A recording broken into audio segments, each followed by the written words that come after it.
esquecidos nessa sociedade selvagem, capitalista e agressiva que a gente vive.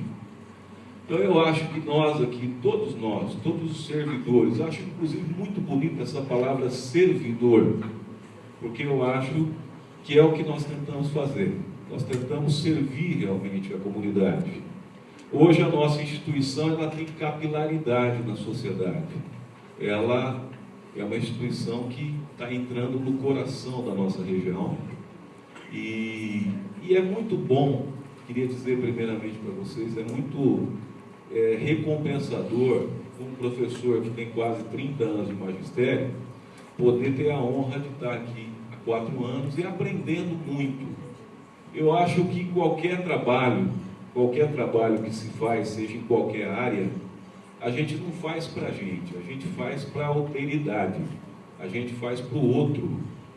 Esse trabalho só se valida, esse trabalho só tem alguma razão de ser quando o outro é o sujeito que vai interceder.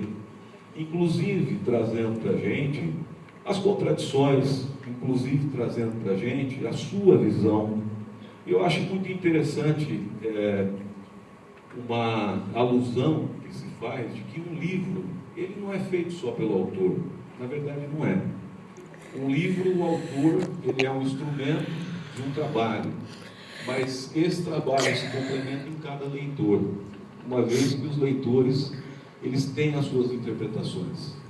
Eu quero dizer para vocês que durante a feitura desse livro, eu conversei com vários colegas inclusive que estão aqui presentes.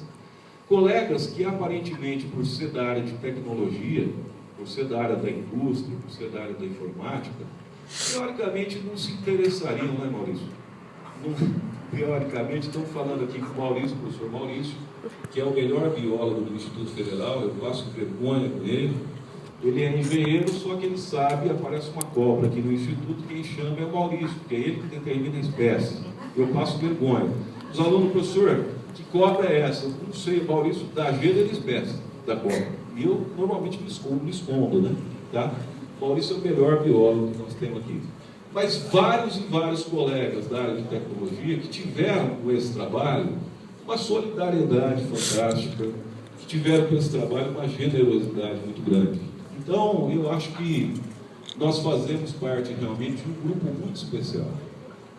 Dizer para vocês, alunos, que vocês são a razão do nosso trabalho, a razão da nossa inspiração. Quer dizer, na verdade, o pouco do que a gente faz, da nossa capacidade, eu queria que vocês soubessem da nossa energia, da nossa vontade.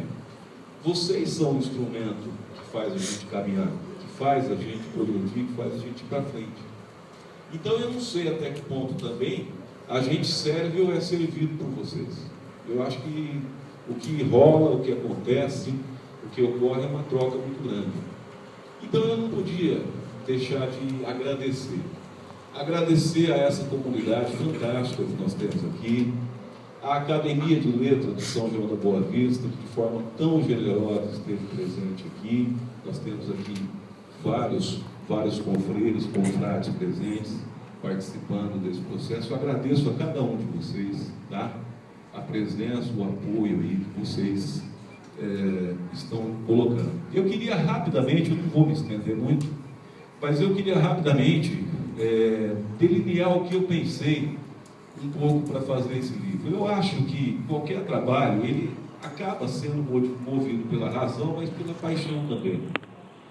Então esse trabalho, ele procura, eu me apaixonei profundamente por uma tribo indígena, acreana, chamada Kaxinawá, que era uma tribo que eu não conhecia, e fiquei durante 1 ano e meio pesquisando essa tribo. E fiquei maravilhado com a riqueza cultural, com a riqueza histórica, com a relação que eles têm com a floresta, com a sua medicina, com os seus hábitos, com relação a uma cultura muito sábia, muito antiga, inclusive num aspecto específico que me preocupava, que é a parte da cura. Teoricamente, a cura xamânica que se faz pelos nossos pajés e tal, ela é uma cura sobrenatural. né?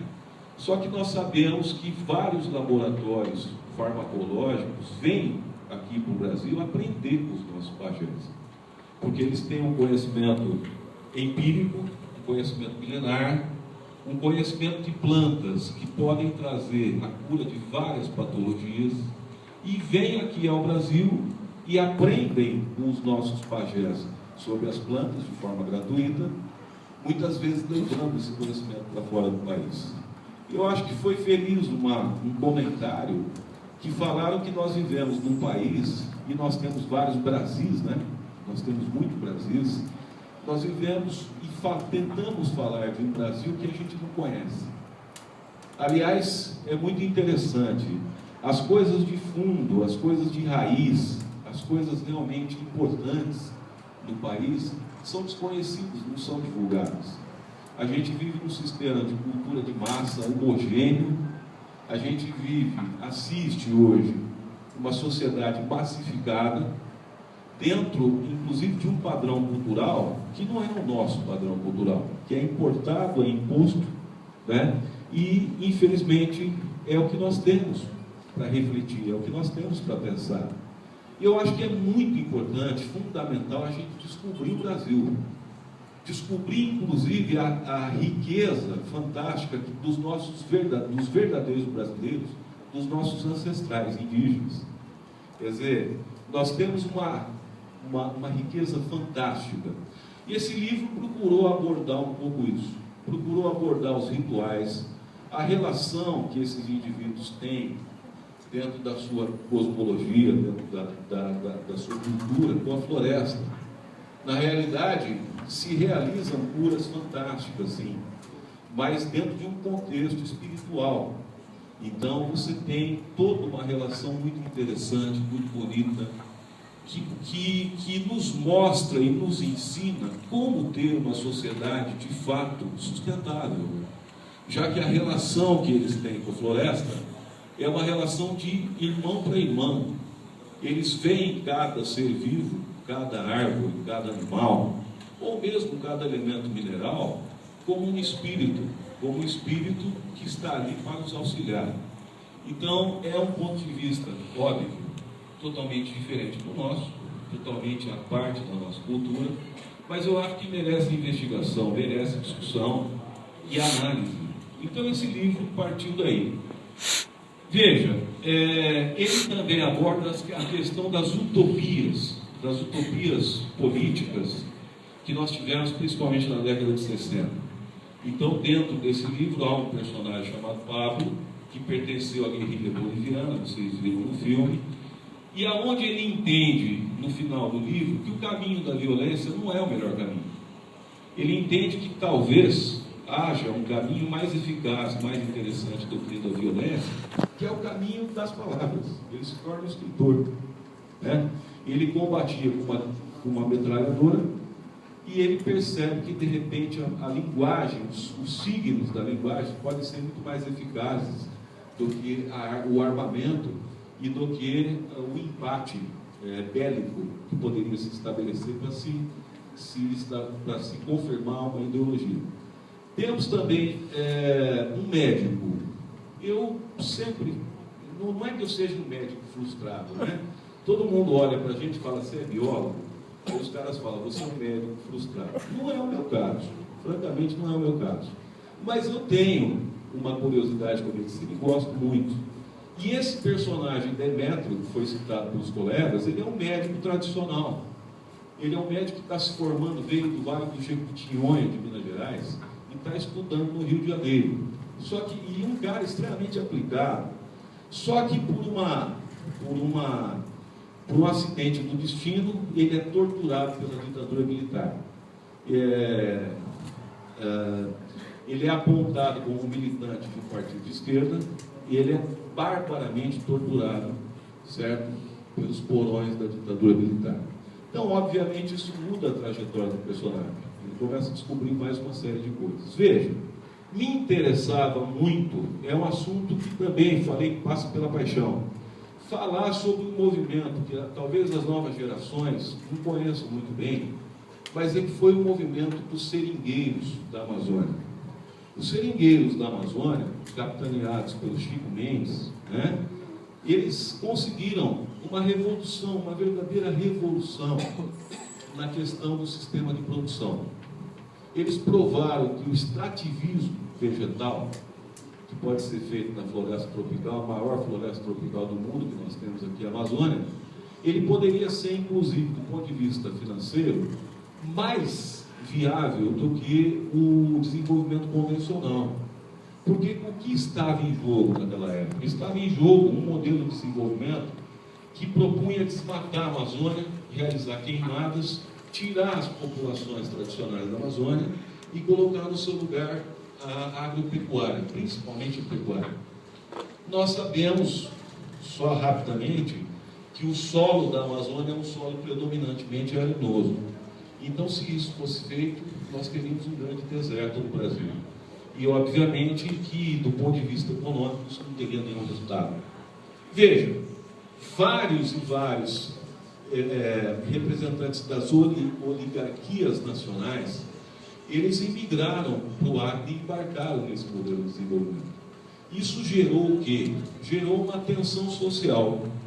Quer dizer, havia pessoas que queriam o modelo de desenvolvimento, pessoas essas que contavam com o aparato do Estado, contavam com a polícia, contavam com o sistema judiciário, contavam com todos os favores, entre aspas, do Estado, e uma grande parcela da população, uma parcela muito esquecida, uma parcela realmente que sempre foi tratada de uma forma horrível pelo nosso Estado, que tentou resistir e levantar uma bandeira de luta nova no mundo.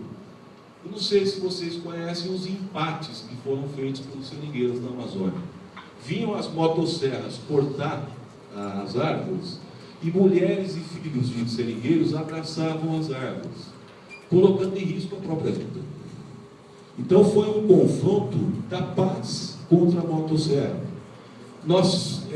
Aparentemente, esse confronto, ele fica meio simplista, a gente falar assim, mas rolou muito sangue. Nós tivemos nesse processo capitaneado por pistoleiros contratados pelos grandes fazendeiros da Amazônia, que buscavam, inclusive de forma ilegal, realizar o seu projeto social. Então, veja bem, o que é mais importante para a gente, como romancista, não é exatamente colocar a história e a história ser o ponto fundamental do trabalho. Eu acho que o que me interessou realmente é a trajetória dos personagens. Eu quero rapidamente colocar o contexto para vocês, para que vocês entendam que o contexto leva esses personagens a viver esse drama, digamos assim. Então, o que nós tentamos foi isso. Nós tentamos resgatar um pouco, digamos assim, do nosso país, de aspectos de culturas que são culturas esquecidas, esmagadas pelo nosso sistema econômico, e essa foi talvez a motivação maior. Novamente, agradeço muito aí a presença de todos. Muito obrigado.